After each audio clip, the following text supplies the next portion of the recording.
نورت يا رمضان نحمد و نصلی علی رسول کریم. بسم اللہ الرحمن الرحیم. ہم مسائل کی ایک سیریز شروع کرنے جا رہے ہیں. چونکہ اکثر ہمارے جو نوجوان ساتھی ہیں مختلف قسم کے سوالات کرتے ہیں، اور اس وقت چونکہ رمضان المبارک کا موقع ہے تو مناسب یہ معلوم ہوتا ہے کہ ہم رمضان المبارک کے حوالے سے جو ریلیٹڈ مسائل ہیں ان کو بیان کریں.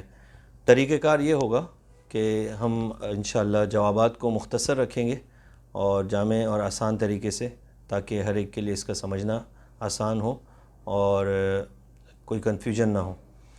ہمارے ساتھی سوال کریں گے اور میں انشاءاللہ جوابات اس کے دوں گا.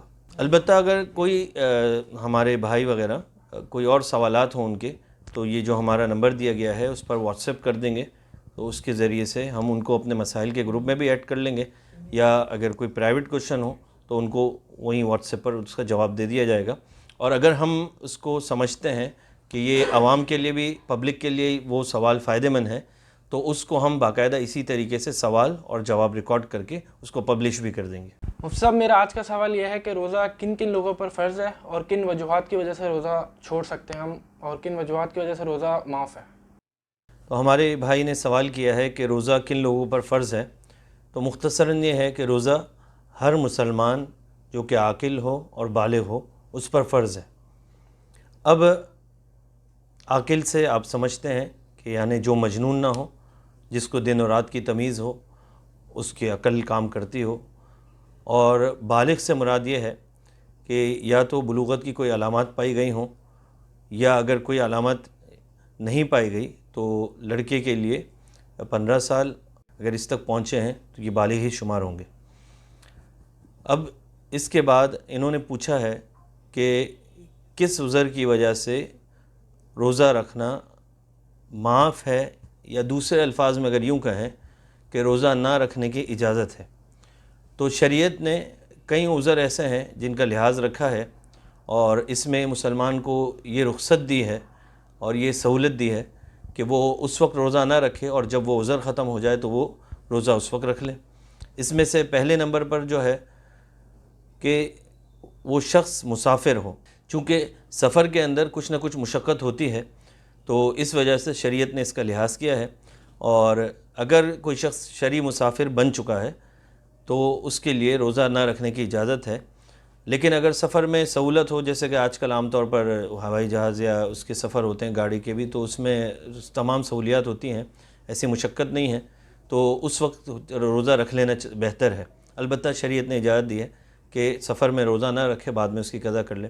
اسی طرح کوئی شخص بہت بیمار ہو اور اس کو اندیشہ ہو کہ روزہ رکھنے کی وجہ سے میری بیماری بڑھ جائے گی یا فوت ہو جانے کا خطرہ ہو، لیکن یہ بات اس کو کوئی مسلمان متقی ڈاکٹر کہے یا اس کو خود یقین ہو، تب یہ اس پر عمل کر سکتا ہے.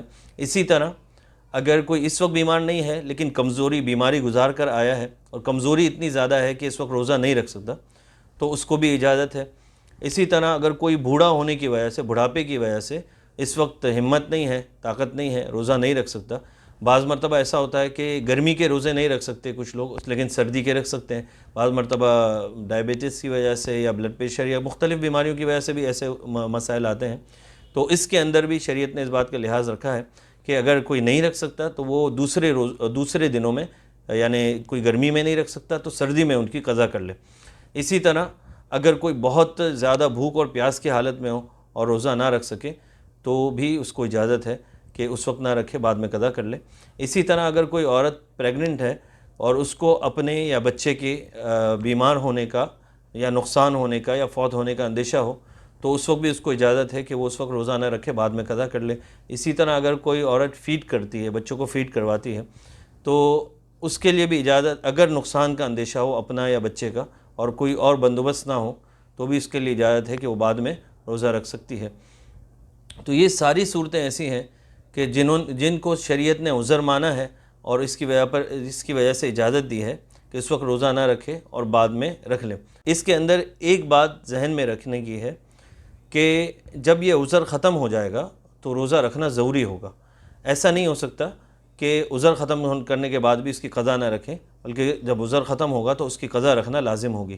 البتہ وہ شخص جو آئندہ جو مطلب اتنا بوڑھا ہو چکا ہے کہ اب اس کے بہتر ہونے کی امید نہیں ہے، یا کوئی ایسا کینسر کا پیشنٹ ہے یا کوئی اور ایسا مرض ہے کہ جس کو اب بہتر ہونے کی کوئی امید نہیں ہے، تو وہ اب روزے کے بدلے میں فدیہ دے سکتا ہے، اور رمضان شروع ہونے کے بعد چاہے تو ایک ساتھ سارے روزوں کا فدیہ دے دے، ایک ایک کر کے دے دے، یا رمضان کے بعد دے دے، اس کی شریعت نے اجازت دی ہے۔ يا مرحبا بلقياك أسعدتنا نورتنا نورت يا رمضان